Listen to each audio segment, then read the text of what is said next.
bienvenue dans ton quart d'heure organisé, le podcast où je te montre comment inviter de la douceur dans ta productivité et planifier ta semaine.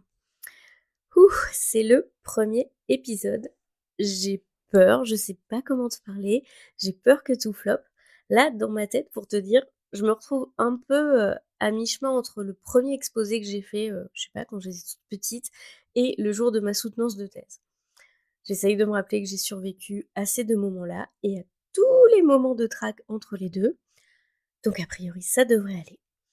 Alors dans ce podcast, je te propose de te donner tous les dimanches soirs un conseil d'organisation très concret, très petit, simple et pratique à essayer de mettre en application, pendant la semaine et aussi prendre un petit temps pour ouvrir nos agendas et planifier ensemble la semaine qui vient.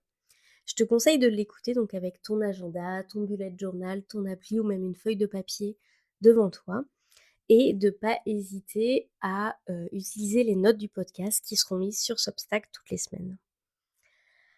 Voilà, je me lance. Donc aujourd'hui, on va reprendre la base de la base, c'est-à-dire, tu l'as vu venir, ta to-do list. Tes to-do list pour la semaine, elles sont souvent trop longues. Souvent, elles s'apparentent beaucoup trop à des wish lists. Elles sont pas assez claires et elles sont pas prioritisées. C'est-à-dire que tu mets toutes les tâches sans te montrer à toi-même d'une façon bien claire quelle est la tâche la plus importante à faire. Et c'est de cet aspect-là qu'on va traiter aujourd'hui. Cette semaine, je veux que tu expérimentes de ne choisir que une seule tâche prioritaire chaque jour et te promettre de la faire. Alors cette tâche, elle peut traiter de ta vie pro ou perso et elle peut vraiment être n'importe quelle tâche à condition qu'elle te semble importante. C'est-à-dire que tu te dis: «Cette tâche, si je la fais, ça va vraiment me rapprocher de cet objectif que j'ai. Il est important que j'arrive à la faire» et c'est ça que que tu vas considérer comme une tâche prioritaire et donc tu te promets à toi-même, tous les jours, sur ta tâche prioritaire de la journée, dès que c'est possible, de t'y mettre et de la terminer. Et ça peut sembler assez peu une tâche par jour, même si, évidemment, tu ne vas pas faire que ta tâche prioritaire. Une fois qu'elle est terminée, tu continues, sur ta to-do list, tout ce que tu avais prévu ce jour-là. Mais, hem, donc ça semble petit, une seule tâche par jour. Néanmoins, dis-toi que la prochaine fois que tu écouteras ce podcast dans une semaine, et ben, ça te fera déjà 7 tâches que tu juges importantes et qui t'amènent plus proche de tes objectifs qui seront faites. 7 tâches. Est-ce qu'il y a beaucoup de semaines dans ta vie comme ça où tu as fait 7 trucs qui t'approchaient de tes objectifs? Je suis pas sûre, hein. Du coup, que ce soit dans ta vie pro ou perso, au moins une tâche entière sera bouclée tous les jours. Et ça, c'est assez génial en fait. C'est très puissant, alors qu'une tâche par jour, ça semble assez petit. Ce que j'aime bien avec cette méthode, c'est que, c'est une méthode où il y a assez peu d'échecs en fait, puisque comme dit, elle est petite, c'est une seule tâche, c'est parfaitement faisable. Néanmoins et surtout si tu la fais le plus tôt possible dans ta journée, elle améliore ton mental et en plus, elle va te donner une forme d'élan pour faire d'autres tâches et donc tu vas être plus productive, mais aussi plus contente de toi-même puisque, tu sentiras que tu es productive et que tu fais des choses, qui ont un impact et qui te ramènent vers tes objectifs. Donc c'est vraiment à mes yeux, un combo gagnant de, productivité. Donc je te demande d'essayer ça cette semaine et surtout de pas hésiter, soit dans les commentaires Substack, soit, par email, soit sur Instagram, à venir me dire comment ça s'est passé pour toi. Je suis vachement curieuse, de savoir ça. Maintenant, on va prendre un petit temps pour planifier la semaine.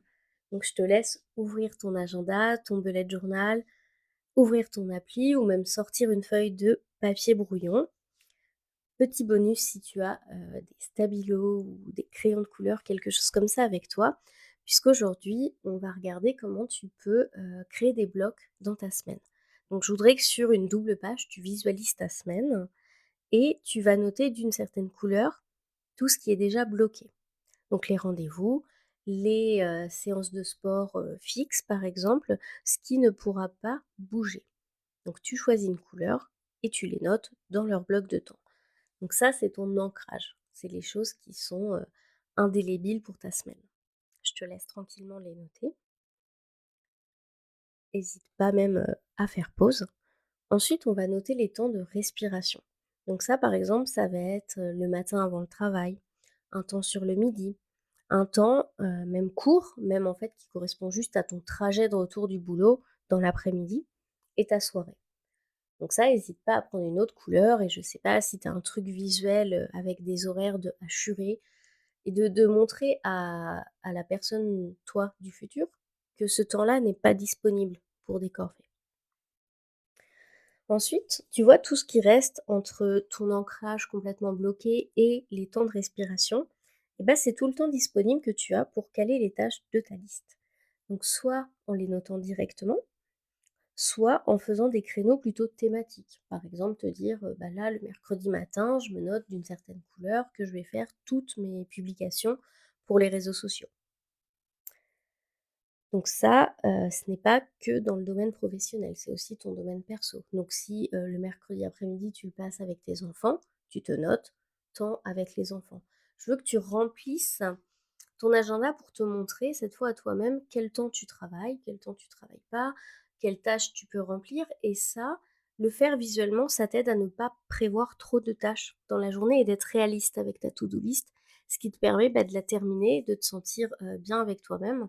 Parce qu'en fait, une to-do list plus longue, ça te fait pas faire plus de tâches, ça te fait juste te sentir beaucoup moins bien et c'est absolument pas ce que je veux.